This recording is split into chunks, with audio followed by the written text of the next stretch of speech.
Hello everyone, here's some blue sky for those who need it, especially those in the southeast of the United States, currently surviving Hurricane Helene. I hope everyone is safe and relatively dry. Looks like we might be finally getting over the worst of it.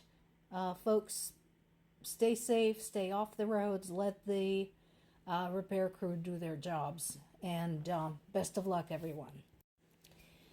Back to Ukraine.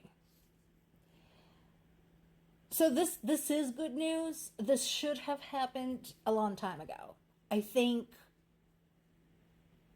EU should have realized that they need to start acting like their own entity. Now, not all of the EU. As we all know, the Baltic states and Poland have been absolutely amazing when it comes to helping Ukraine, especially taking in the refugees and providing financial and military aid. That information is actually available. So for a lot of folks are looking at the amounts, I suggest you find the data that looks at the percentage of their GDP, because that is a much better indicator. But all in all, I'm glad that, they're finally getting their act together, because just from the very practical geographic standpoint, this war is a lot closer to the EU than it is to the US. Although, again, I encourage folks to look at the map. And I would like to remind everybody that the question of Alaska has been brought up by the Russian government multiple times. There are active calls to return Alaska to Russia. And I'm not kidding about that. And that part of the United States is very close to Russia, just across the Bering Strait. So let's not ignore that. Also, Japan is not that far, or at least it's kind of on that side of Russia that is, across the Pacific. And Japan has some territorial disputes with Russia as well over the Smoking Isles. So it may feel like it's far away, but in some respects it really isn't. This does affect everyone. This continues to affect everyone. So this has been going on. The investigation has been going on. Just a reminder, there was a missile attack that hit a building, a hotel, where foreign journalists were staying, including a Reuters safety advisor. Ukraine has been investigating this because, again, this is something to be treated responsibly and carefully, because even if people come over to Ukraine of their own free will, I'm sure Ukrainian government feels a kind of responsibility for their safety. So when we have a foreign citizen who dies on Ukrainian territory because of the military actions taken by Ukraine's enemy, that is a problem for Ukraine as well. So they are conducting investigation. As of right now, the preliminary conclusion is that the missile in question was fired by Russia. Usually, there's some evidence that goes into this, such as the flight pattern, satellite imagery, the strike pattern, the rubble pattern. All of those things go into determining where something came from, how it hit, where it hit. So I'm sure there's going to be more going into this.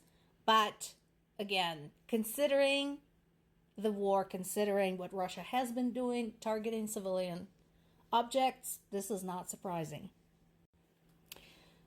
This is from the "who the hell asked you" category, because really, who the hell asked you? So here's what basically is going on.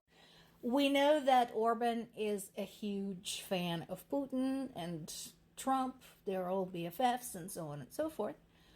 And Orban had already said in the past that had Russia invaded Hungary, he would not have resisted. Let that sink in. So he basically summarily dismissed any opinions that his public might have, and as to whether they want to be a part of Russia. And just decided, oh, no, well, we would just let them in. And remember, if you look at, again, the history of the socialist bloc as it existed during the existence of the Soviet Union, that was a bit of a nightmare. And Hungary was no exception. So, something tells me that not all people of Hungary would agree with Orban about this. So now we have Orban's top advisor saying that Ukraine defending its independence, defending the sovereignty of its territory and its people is irresponsible, and suggesting that his country would have advised against fighting back if it had been asked. Well, fortunately, nobody asked you. So why don't you sit down and shut the hell up? And here's why nobody's listening to those who says, oh, it's irresponsible. You're saying that protesting this, defending against this is irresponsible. And this is just one day out of 2.5 years that we have been working on this. You're going to tell me that this is irresponsible. Defending against more injured, more dead, and more buildings destroyed, more lives wiped out. So the attacks they're talking about here are the more attacks by the Shahed drones that Russia had launched overnight. Plus, there's a North Korean Iskander missile involved and some cruise missiles involved. Now, I do have a correction. A friend of mine actually suggested that I do this. I mentioned that during the recent attacks on my native city of Zaporizhia, firebombs were used. I was wrong. These were not firebombs. These were the old Soviet era high explosive bombs. The ones that are meant to generate a lot of shrapnel. And I hope I don't have to explain how deadly and dangerous that makes them. So that is what was used in Zaporizhia when I talked about when they hit right in the middle of the city. And then we had 2 apartment buildings destroyed. And we had over 20 wounded, including children. So that is what was used, the high explosive bombs. And why is this an added problem? Is these old Soviet era bombs have been retrofitted to be flying bombs. So basically they can be dropped some distance off and then they travel additional distance to hit the target.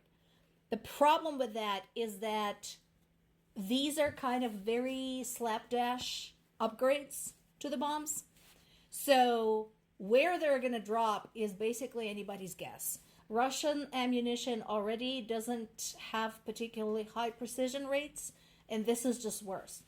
Fortunately, after a few hours, I did hear from my parents. There were a few hours I literally didn't know if they were dead or alive, but I did hear back from them, and about this time yesterday, they were still alive and relatively safe.